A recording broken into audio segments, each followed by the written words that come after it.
Hi, my name is Wilfred Prince, but most people call me Willie. And I was born on the 13th of October, 1960. So that means I was born before the 1967 referendum.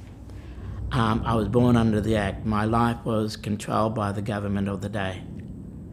I was born in Waka Waka country, Cherbourg, Aboriginal mission, but my cultural ties lay with the Kalkadoon clan from Mount Isa.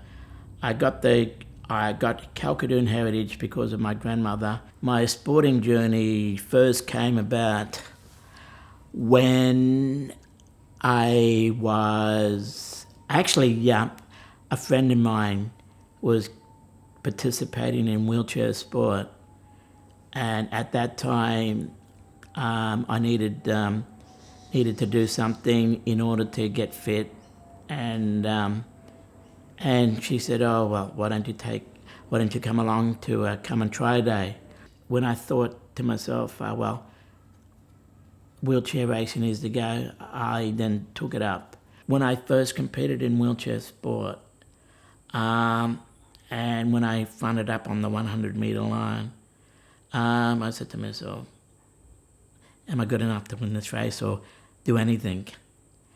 Even though in that first instance I didn't get a place or anything, that was a big achievement because I knew then that it was for me and that I can do it. The wheelchair racing events that I competed in were the 100-metre race, 200, 400 and the 800-metre. And I had a specially adapted wheelchair that was made for me at the time.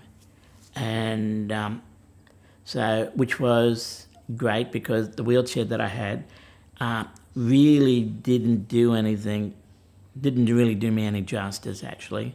When they put you up on the starting block, there's many different types of categories of disabilities. My category was CP4, which is cerebral palsy. So when I raced, the categories would determine where you were placed at the finishing line. Yeah. As I cut back a little bit on the wheelchair racing, I then took up other types of sport like wheelchair slalom. Wheelchair slalom, it's very similar to downhill skiing. If you've ever seen downhill skiing, you'll see the competitor on skis weaving in and out of cones or sticks from out of the ground as fast as they can. In my case, wheelchair slalom was that you weren't allowed to touch any of these witches' cones. Throughout that course, you'd have to negotiate over various obstacles or ramps. It was really good. I really enjoyed it. When I started my sport, my interest in sport, it was around the same time that I started working at the State Library of Queensland. I started work with the Public Library Service, which was a division of the State Library that looked after and catered for people who lived in country areas. We would go out and help set up libraries in country towns and help and maintain their book stocks. I was able to work and continue my sporting career. Like, for instance, a typical training session would be going to the gym 3 days a week, and then track work. That means wheelchair racing or shot put or discus on the weekends over at the Q2 Stadium over at Sunnybank.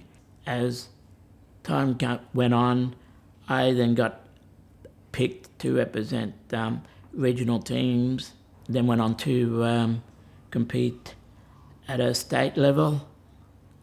And then as I got a bit better, I went on to represent at a national level.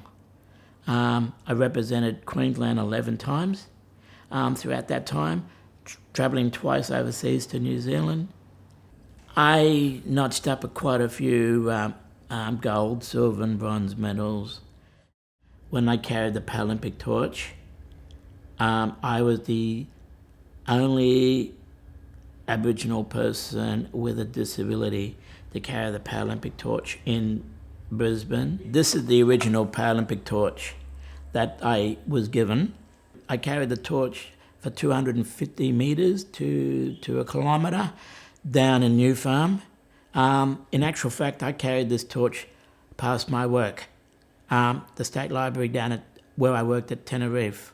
So everyone had the opportunity to see me carrying the torch when they were looking out the window.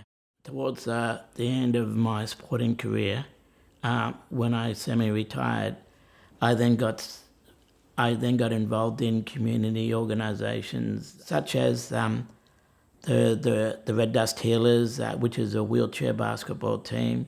I'm like the Queensland ambassador. We visited the Murray School over at Acacia Ridge, and we got the kids there. We showed them a demonstration of wheelchair basketball and gave an impromptu game of basketball, as well as introduced the kids to the wheelchairs that the various types of wheelchairs that are used. I was accepted to carry the torch for the 2018 Commonwealth Games.